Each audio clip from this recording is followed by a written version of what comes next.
Hello guys, in today's video we will be sharing a wonderful story with you which is titled The Strange Friends. The Strange Friends. Once upon a time, there was a cat and a mouse who lived together in a little house. Unlike others of her kind, the cat did not chase and eat the mouse, which meant that they could be friends, and friends they were. Everyone called them the Strange Friends, and they lived a peaceful life in the city. One day, the cat came and spoke to the mouse. "We must think of winter. It is bright and sunny now, but in a few months' time it will be dark and cold, and there will hardly be any food to eat. We should save something for winter. After all, if you go out looking for food in the winter, a cat might eat you." "You're quite right," said the mouse. "I know just the right food to keep.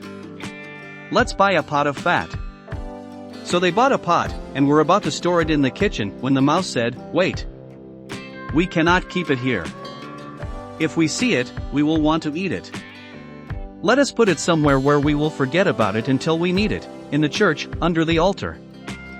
So they went into the church, hid the pot of fat under the altar, and then went home and promptly forgot about it. Or at least, the mouse forgot about it, but the cat thought about the pot of fat very often. At first she thought, what a wonderful idea it was to get that pot of fat. We will be very grateful for it in winter. But as the weeks passed, she thought more and more about the fat, and her thoughts began to turn selfish.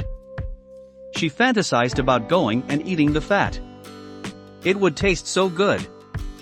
So the cat came up with a plan. She came to the mouse and said, "Dear mouse, I have to ask you a favor. You see, my cousin has given birth to a beautiful little kitten with white and brown fur. He really is very special, and my cousin has asked me to come to the christening and be his godmother. As I'm sure you can understand, this is an honor. Would it be alright if I left you to look after the house alone, just this one day?" Of course, said the mouse. "Family comes above all. Go and enjoy the christening, and if there is some nice food or drink, bring a bit back to me. In fact, I would love just a few drops of the wine. Christening wine is always sweet and delicious." The cat smiled and said, "I'll do my best." Naturally, the cat was lying. She had no cousin and nobody had asked her to be godmother.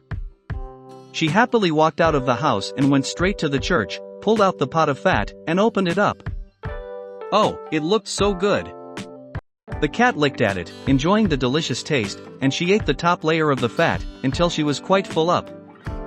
Then she went for a walk on the roofs of the city.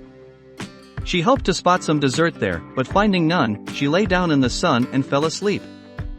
She fantasized about the pot of fat again, licking her lips in anticipation of the next time she could eat from it. When she returned home that evening, the mouse said, "Well, you look like you've had a wonderful time. I suppose it was a good christening, then?" "Oh yes, the best I've ever been to." "And what did they name the child?" The cat thought for a moment and then said, "Top Off." "Top Off," said the mouse. "I must say, I have never heard such a peculiar name in my life. Are there others in your family with that name?" "It is a perfectly normal name, thank you very much. You have a godchild, don't you?" "He's called Big Nose, if I recall." "That's just as strange a name as Top Off." And with that, the conversation was over. But the cat did not stop thinking about the pot of fat, and a week later, she was filled with the desire to eat more of it. So once more, she went to the mouse and said, "My dear mouse, I'm afraid I must ask for your assistance again. My cousin has quite an active personality, and has already given birth to another child. This one has a white ring around her neck, which is quite a rare thing. They want me to be godmother again, and I am afraid I cannot say no. Would you look after the house one more time?" "No problem, friend. Go and enjoy yourself, and if you could possibly spare a few drops of that christening wine. Oh, we drank it up so quickly last time. But I will try." Of course, the cat did not go to any christening, but to the altar in the church. This time, she ate half the pot of fat, filling her stomach up completely. Food tastes much better when you don't have to share it with anyone else, she thought to herself. Upon arriving home, the mouse of course asked her, What did they name the child this time? Half Done, said the cat. Half Done. Are you telling the truth? I have never heard of that name. I don't think you would find it in a single name dictionary in the country. Then perhaps the dictionary should be rewritten, grumbled the cat. A few days later, the greedy cat got hungry again, and once more fantasized about the fat. Well, if she had already gone this far, why not go further? Good things come in threes, announced the cat to the mouse. I have been asked to be godmother again. This child is black with white hands, which makes it really quite a special kitten. I must attend the christening. Will you take care of the house while I'm gone? Top off. Half Done. Those names really do make me think. I wonder what name it will be today.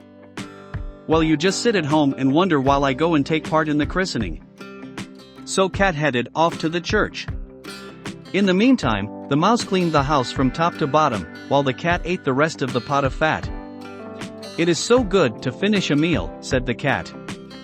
She was so full that she had a long sleep on the roof and did not return home until the late hours of the night. The mouse eagerly asked what they had named the third child. You're not going to like this, said the cat. He is called All Gone. All Gone, cried the mouse. Why, that is the strangest name of all. I have never heard such a name in my entire life. What could it mean? Considering these questions, the mouse went off to bed. After that day, the cat's cousin did not have any more children, and she was called to no more christenings. Winter finally came, and they ran out of food, but the mouse was not deterred by this. It is a good thing we have that pot of fat, she said. Let's go to the church and enjoy our food. Yes, said the cat to herself, although you could just stick your tongue out of the window and lick the air. It will have the same result. What was that? Oh, nothing. I am simply anxious with anticipation. But when they arrived at the church, they found the pot empty. Oh no, said the mouse. I see what has happened. I thought we were friends, but in fact, you have betrayed me.